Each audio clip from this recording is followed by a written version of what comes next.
பாஜக அரசு அண்மையிலே நாடாளுமன்றத்தில் வக்ஃப் திருத்த சட்ட மசோதாவை நிறைவேற்றி அதன் மூலம் இஸ்லாமிய சமூகத்தை பெரும் அச்சுறுத்தலுக்குள் ஆட்படுத்தியிருக்கிறது.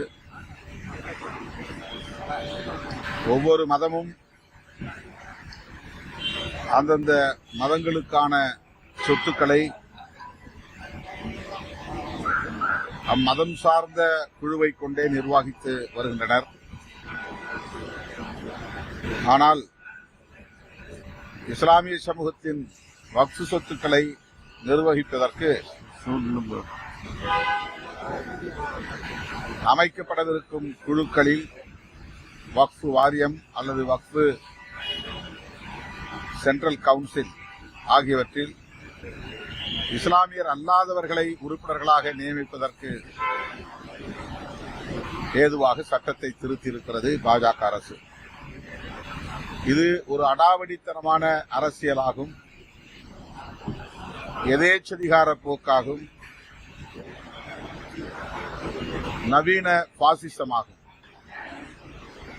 இந்த பாசிச தாக்குதலை சட்டப்படியே இந்த அரசு அரங்கேற்றியிருப்பது இந்திய அரசமைப்பு சட்டத்திற்கு பெரும் தீங்கை விளைவிக்கும். இந்த சட்டத்தை திரும்பப் பெற வேண்டும் என்று அனைத்து தரப்பு ஜனநாயக சக்திகளும் வலியுறுத்த வேண்டும். தமிழ்நாடு சட்டமன்றத்தில் நமது முதலமைச்சர் இதனை எதிர்த்து தீர்மானம் நிறைவேற்றியிருப்பது பிற மாநிலங்களுக்கு ஒரு வழிகாட்டும் நடவடிக்கையாகும். இந்தியா முழுவதும் பாஜக அல்லாத பிற கட்சிகள் ஆளும் மாநிலங்களில் இச்சட்டத்தை எதிர்த்து தீர்மானம் நிறைவேற்ற வேண்டும் என்கிற வேண்டுகோளை விடுதலை சிறுத்தைகள் கட்சி முன்வைக்கிறது. தமிழ்நாடு ஆளுநர் RN ரவி அவர்களின்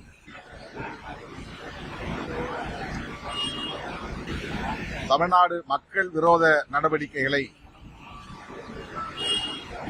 உச்சநீதிமன்றமே இன்றைக்கு வெளிப்படையாக கண்டித்திருக்கிறது. அரசமைப்பு சட்டத்திற்கு விரோதமான முறையில் ஒரு ஆளுநர் ஆற்ற வேண்டிய சட்டப்பூர்வமான கடமைகளில் இருந்து விலகி தமிழ்நாட்டை ஆண்டு கொண்டிருக்கிற ஆளும் கட்சிக்கு நெருக்கடி ஏற்படுத்தக்கூடிய வகையில் RN ரவி அவர்கள் பல்கலைக்கழக மசோதாக்களை எல்லாம் கிடப்பிலை போட்டு வைத்திருந்தார். உச்சநீதிமன்றம் அந்த வழக்கை விசாரித்ததில் ஆளுநர் கடமை தவறி இருக்கிறார். ஆகவே அந்த சட்ட மசோதாக்கள் அனைத்தையும் நாங்கள் சட்டமாக அங்கீகரிக்கிறோம் என்று வரலாற்று முக்கியத்துவம் வாய்ந்த தீர்ப்பை அண்மையிலே வழங்கியது. அது இந்தியாவுக்கே வழிகாட்டக்கூடிய, ஜனநாயக ஒளியேற்றக்கூடிய ஒரு தீர்ப்பாக அமைந்திருக்கிறது. தமிழ்நாடு முதல்வர் தளபதி ஸ்டாலின் அவர்கள் சட்டப்பூர்வமாக நடத்திய யுத்தத்தில் அவர் வெற்றி பெற்றிருக்கிறார். தமிழ்நாட்டு மக்கள் வெற்றி பெற்றிருக்கிறார்கள். இந்த நிலையில் ஆளுநர் ரவி அவர்கள் தார்மீக பொறுப்பேற்று பதவி விலகி இருக்க வேண்டும். ஆனால் அவர் விலக மாட்டார். எனவே குடியரசுத் தலைவர் உடனடியாக இதிலே தலையிட்டு ஆளுநர் RN ரவி அவர்களை பதவி நீக்கம் செய்ய வேண்டும் என்று விடுதலை சிறுத்தைகள் கட்சி வலியுறுத்துகிறது. பாஜக அதிமுகவை உருட்டி மிரட்டி பணிய வைத்து கூட்டணி அமைத்திருப்பதாக அமித்ஷா அவர்களே அறிவிக்கிற நிலையை நாம் இங்கே பார்த்தோம். கூட்டணி ஆட்சி அமைப்போம் என்று அதிமுக தலைமை அறிவிக்கவில்லை. அதிமுகவோடு கூட்டணியில் சேர்ந்திருக்கிற பாஜகவின் தலைவர் அமித்ஷா அறிவிக்கிறார். அப்படி என்றால் இங்கே அதிமுக தலைமையில் கூட்டணியா பாஜக தலைமையில் கூட்டணியா என்கிற சந்தேகம் எழுகிறது. அதிமுக தலைமையில் தான் கூட்டணி என்றால் அதிமுக தலைவர் பொதுச் செயலாளர் திரு எடப்பாடி பழனிசாமி அவர்கள்தான் நாங்கள் கூட்டணி ஆட்சி அமைக்கப் போகிறோம், அதன் அடிப்படையில் இந்த கூட்டணியை உருவாக்கி இருக்கிறோம், எங்கள் தலைமையில் பாஜக இணைந்திருக்கிறது என்று அறிவித்திருக்க வேண்டும். ஆனால் பத்திரிகையாளரை அழைத்தது பாஜக, கூட்டணியை அறிவித்தது பாஜக, கூட்டணி ஆட்சி என்று அறிவித்திருப்பதும் பாஜக. அதிமுகவினுடைய ரோல் என்ன என்பது கேள்விக்குறியாக உள்ளது. அதிமுக தொண்டர்கள் இதை மனப்பூர்வமாக ஏற்க வாய்ப்பில்லை என்றுதான் நான் நம்புகிறேன். இந்த கூட்டணி ஏற்கனவே உருவான கூட்டணி, மக்களால் புறக்கணிக்கப்பட்ட கூட்டணி, 2021ஆம் ஆண்டு நடைபெற்ற சட்டமன்ற பொதுத் தேர்தலில் தோல்வியை தழுவிய கூட்டணி. எனவே இந்த கூட்டணியால் தமிழகத்தில் எந்த தாக்கமும் பெரிதாக திமுக கூட்டணிக்கு எதிராக, மதசார்பற்ற முற்போக்கு கூட்டணிக்கு எதிராக எந்த தாக்கமும் ஏற்பட்டு விடாது என்ற நம்பிக்கை உள்ளது.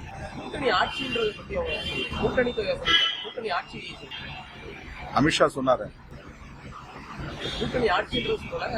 கூட்டணி ஆட்சி அமைப்போம், திமுகவை அகற்றுவோம் சொல்லியிருக்காரு.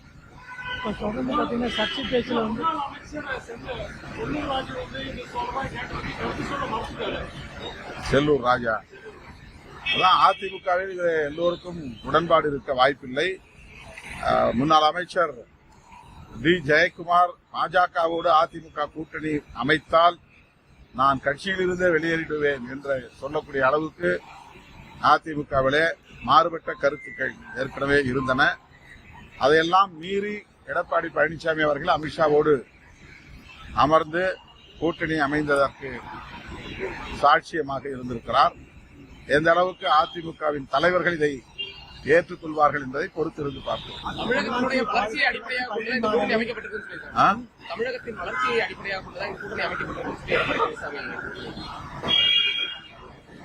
உருவான கூட்டணியை நியாயப்படுத்துவதற்காக அவர் ஏதோ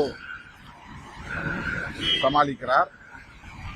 என்னை பொறுத்தவரையிலே அவர் பாஜக அல்லாத ஒரு கூட்டணியை அதிமுக தலைமையிலே அமைக்க வேண்டும் என்று முயற்சி எடுத்தது உண்மை, அது நாடு அறியும்.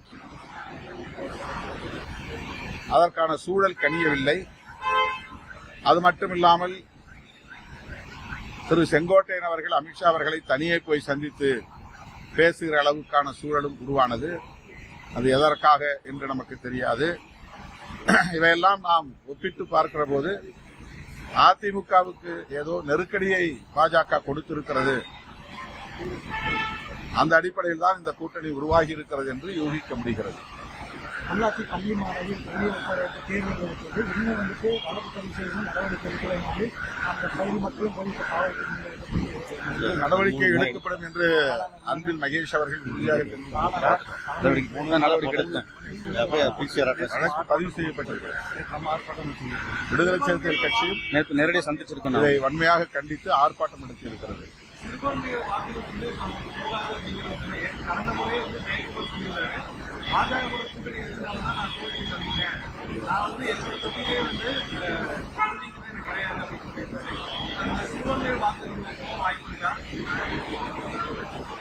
பாஜக இருக்கிற அணியில் சிறுபான்மையினர் வாக்களிப்பதற்கு ஆதரிப்பதற்கு இந்திய அளவில் வாய்ப்பில்லை. அவர்கள் வெளிப்படையாக முஸ்லீம் வாக்குகள் தேவையில்லை, கிறிஸ்தவர்கள் வாக்குகள் தேவையில்லை என்கிற அடிப்படையில் தான் பாஜக ஒரு நிலைப்பாட்டை எடுத்து செயல்படுகிறது. அப்படிப்பட்ட பாஜகவோடு அதிமுக கூட்டணியில் இணைகிறது என்றால் அந்த அணிக்கு எப்படி சிறுபான்மை சமூகத்தினரின் வாக்குகள் போய் சேரும்? இந்த வக்ஃபு திருத்த சட்ட மசோதாவை எதிர்த்து மாநிலங்களவையிலே அதிமுக உறுப்பினர்கள் வாக்களித்திருக்கிறார்கள்.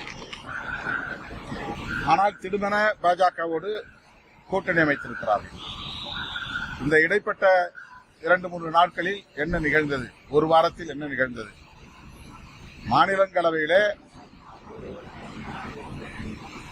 பாஜக அரசு கொண்டு வந்த வக்ஃபு திருத்த சட்டத்திற்கு எதிராக வாக்களித்த அதிமுக இன்றைக்கு பாஜகவோடு கூட்டணி அமைத்து அறிவிப்பு செய்திருக்கிறது என்றால்